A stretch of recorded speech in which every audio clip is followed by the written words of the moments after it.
இங்க இந்த பொண்ணு வீட்டுல கஞ்சா அடிச்சிட்டு இருக்கும் போது யாரோ வீட்டு கதவு தட்டுறாங்க. சோ யாருன்னு போய் பார்த்தா இவளோட மாமனார் மாமியார் தான் வந்திருப்பாங்க. வந்தவங்க என்னம்மா வீட்டுக்குள்ள ஏதோ ஸ்மெல் அடிக்குது, ரொம்ப புகையா இருக்குன்னு கேக்குறாங்க. இப்பதான் அத்தை சாமி ரூம்ல பூஜை முடிச்சிட்டு வரேன்னு போய் சொல்றா.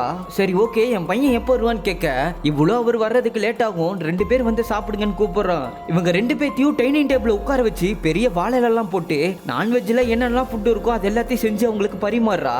அவங்க 2 பேரும் இவ செஞ்ச சாப்பாட்டை ரசிச்சு ருசிச்சு சாப்பிட்டு இருக்காங்க. அவங்களும் எங்க கூடயே உட்காந்து சாப்பிடுமான்னு கூப்பிடுறாங்க.